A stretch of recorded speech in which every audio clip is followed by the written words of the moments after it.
kitab Rut ini sangat berbeda sekali dengan kitab Hakim-Hakim. Ya. Kalau kitab Hakim-Hakim kita melihat bangsa Israel jatuh bangun, terus Tuhan mendatangkan hakim-hakim. Tetapi dalam kitab Rut ya kita melihat seorang yang kelihatannya tidak begitu kuat ya, tapi malah menjadi bagian dari generasi Kristus. Ya. Nah, coba kita lihat pemeran utama dalam kitab Rut ini, yaitu tentunya ada Rut ya, dan juga ada Naomi ya. Nah, waktu itu bangsa Israel mungkin lagi susah ya, sehingga keluarga Naomi yaitu melalui suaminya Elimelek mengajak keluarganya pergi ke Moab. Ya. Mungkin di tanah Israel mereka susah untuk cari nafkah ya. Akhirnya keluarganya pergi ke Moab. Ya. Bahkan Elimelek juga punya 2 anak laki-laki. Akhirnya juga memiliki menantu perempuan itu bangsa Moab. Ya, yaitu Orpa dan Rut. Ya. Jadi boleh dikatakan Elimelek ini meninggalkan tanah permai, tanah Kanaan, tanah yang dijanjikan oleh Allah. Dalam pengalaman kita hari ini kita bisa mengatakan bahwa Elimelek itu menyimpang dari ekonomi Allah. Jadi hari ini saudari, kalau kita sudah percaya kepada Tuhan ya, sudah berada dalam tanah Kanaan ya, berbagian dengan Kristus, ada kemungkinan kita menyimpang dari rencana semula Allah ya.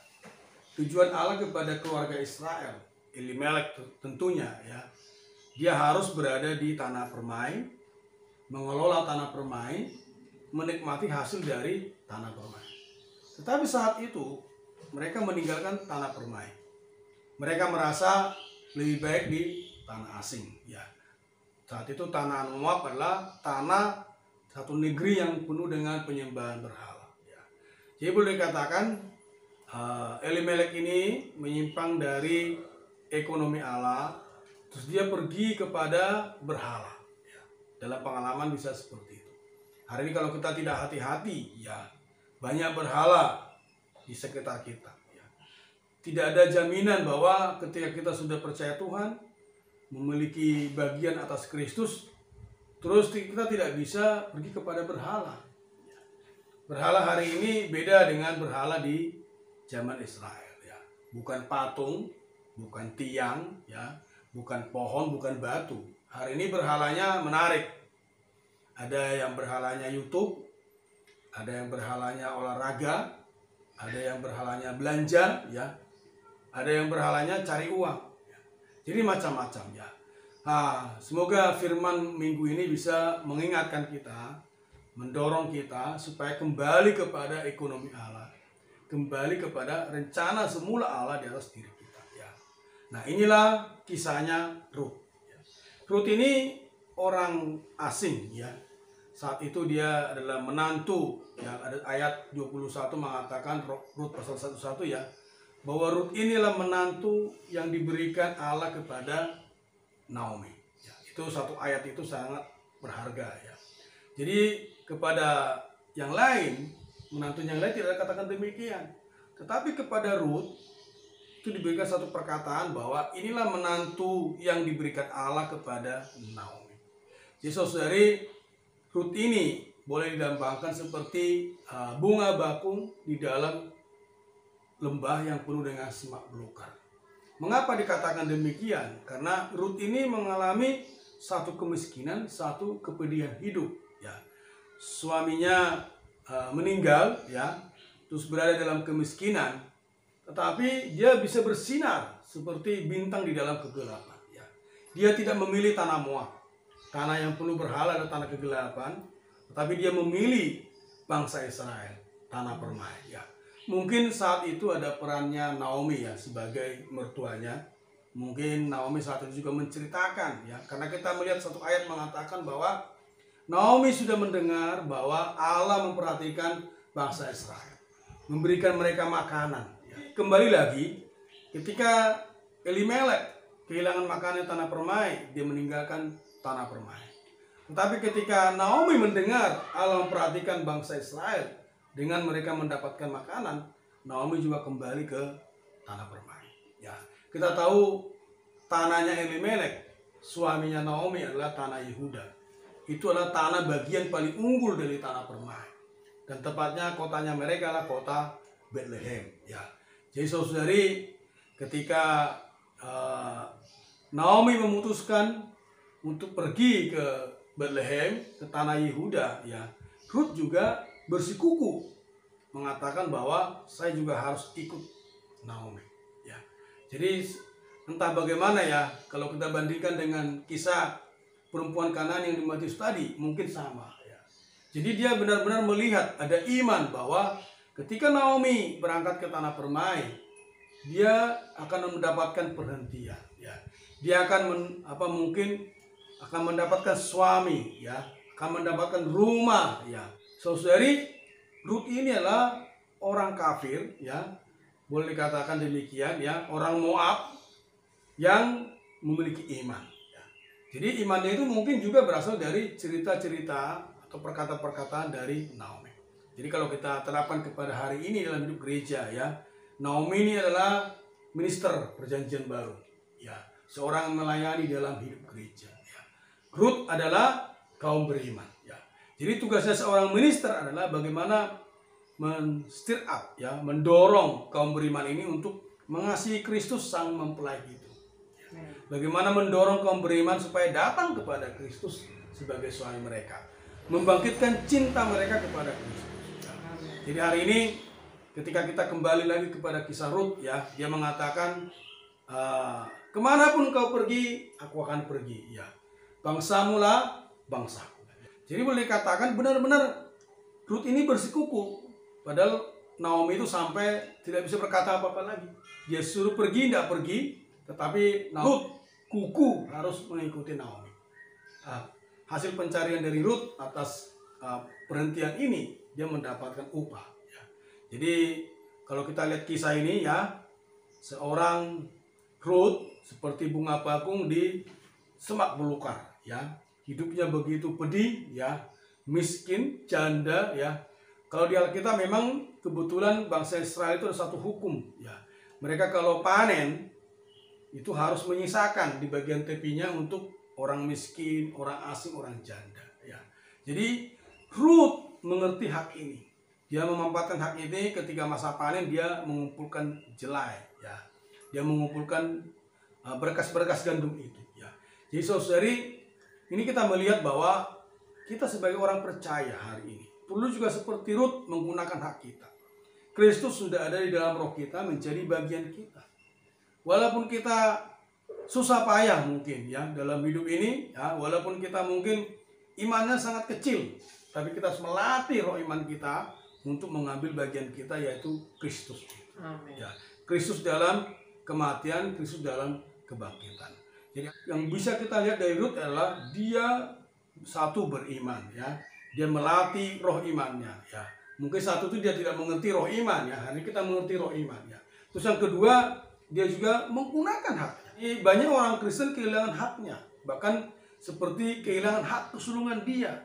Dia tidak mendapatkan bagian ganda dari Kristus. Ya, apa itu bagian gandanya? Kita meraja bersama Kristus, kita menjadi imam perjanjian baru Allah. Ya. Hari ini pun demikian, ya. Kalau kita sudah percaya Tuhan, kita berada dalam rumah Allah, kita perlu menggunakan hak kita itu. Jadi tidak boleh mengatakan atau tertipu oleh perkataan iblis, wah, kamu tidak berhak mendapatkan Kristus, kamu berdosa, ya. Kamu miskin, ya, sama seperti kamu janda, kamu miskin, ya, kamu orang asing, ya. Bukan. Jadi kita ini adalah menggunakan hak itu karena Allah sendiri sebagai suami penebus kita, dia mencari orang-orang asing, ya, dia mencari orang-orang miskin supaya bisa menjadi bagian dalam Kristus, ya. Nah, ini poin selanjutnya adalah ketika Boas melihat, ya, ini melambangkan Kristus sebagai suami kita. Atas perkara Ruth ini, ya, dia menebus Ruth, walaupun sebenarnya Boas itu bukan kerabat yang pertama, ya. Tapi karena kerabat yang pertama tidak mau membeli tanahnya Elimelek dan mendapatkan Rut, ya, kerabat yang pertama tidak mau. Akhirnya Boas sebagai kerabat yang kedua menebus dia. Ya, ini melambangkan bahwa kerabat kita yang pertama itu manusia lama kita. Ya, kerabat kita yang kedua adalah Kristus. Tetapi kerabat lama kita, manusia lama kita ini tidak mau menebus kita, tidak mau menyelamatkan kita. Malah kerabat kita yang kedua yaitu Kristus ini, ya, mau menebus kita. Ya, jadi hari ini kita melihat bahwa Rut ini sudah mendapatkan Boas sebagai suaminya, tentunya juga mendapatkan rumah. Ya. Hari dalam penghidupan gereja, saudari, ya, kita harus tahu bahwa Kristus itulah suami kita. Amen. Kristus itu adalah suami yang menebus kita. Ya. Suatu saat kita bersama-sama akan menjadi mempelai Kristus, ya, menjadi pengantin perempuan Kristus. Ya. Tapi hari ini dalam pengalaman yang perlu kita sadari, ya, kita perlu mengutarakan cinta kita kepada Tuhan. Amen. Yaitu bahwa Tuhan adalah suami penebus kita. Tentu suami penebus kita ini ada rumah Bapa, yaitu apa? Hidup gereja hari ini. Satu pihak kita beroleh selamat, kita mendapatkan Kristus sebagai suami kita. Tapi di pihak lain kita juga harus masuk ke dalam penghidupan gereja kepada rumah Bapa. Ya. Jadi ada suami, ada rumah. Ini satu paket sebenarnya. Tetapi banyak hari ini orang Kristen hanya mengenal Kristus sebagai suami yang menebus, ya, bahkan mungkin lupa bahwa Kristus adalah suami yang menebus dia, ya. Tetapi lupa satu hal lagi, dia punya rumah, yaitu hidup gereja, ya. Dua ini harus imbang. Kalau kita timpang, ya, kita tidak bisa menikmati Kristus secara sepenuh, ya. Kristus ini hanya bisa lengkap kita nikmati di dalam rumah Bapa, di dalam hidup gereja hari ini. Ya. Jadi pelajaran dari Rut ini, ya, kita melihat bahwa Rut itu menggunakan haknya, menggunakan kedudukannya, ya, untuk mendapatkan Kristus dan menikmati Kristus. Hari ini pun kita demikian, ya, kita perlu menggunakan hak kita, ya, melatih roh iman kita, menggunakan kasih kita untuk mendapatkan Kristus dan menikmati Kristus, ya. Jadi kalau kita bandingkan kisahnya Rut dengan hakim-hakim ini, ya, kisahnya Rut ini sangat menggugah, ya, sangat mendorong, ya, orang asing sedemikian yang seharusnya tidak layak berbagian di dalam ekonomi Allah, tetapi karena dia memilih untuk pergi bersama Naomi ke tanah permai, akhirnya dia menjadi satu bagian dari generasi yang melahirkan Kristus, ya, menjadi nenek moyang Kristus. Hari ini semoga kita bisa menjadi Rut hari ini, ya, kita bisa menjadi bagian yang melahirkan Kristus, ya. Kita berdoa untuk perkara ini, melatih roh iman kita, ya, menjauhkan diri kita dari berhala. Apapun, ya, apapun berhala yang menguasai kita, itu akan menghalangi kita untuk melahirkan Kristus. Jadi sebisa mungkin, ya, kita melatih roh iman kita, melatih kasih kita, ya, supaya tidak ada berhala yang menguasai kita. Kita boleh punya hobi, ya, boleh punya kesenangan, ya, tetapi tidak boleh hobi, kesenangan, atau bahkan pekerjaan, ya, menguasai kita sampai kita dikendalikan oleh itu, ya. Jadi inilah yang kita pelajari dari kisah Rut, ya. Dia boleh susah hidupnya, ya, dia boleh miskin, dia boleh tidak ada sandaran, dia seorang janda, tapi dia tidak terpuruk di situ. Dia menggunakan haknya, ya, dia pergi untuk menikmati Kristus, mengambil, memungut roti jala itu, ya. Hari ini pun harus demikian, ya. Dia tidak malu, ya, kan dia menggunakan haknya itu, bukan malu, ya. Kalau dia malu mungkin hari ini kita melihat kan banyak orang yang bunuh diri, ya, toh, karena dia malu mungkin, ya, atau karena kesombongannya, ini dia menghabisi hidupnya. Tetapi Rut adalah seorang yang berbeda, ya.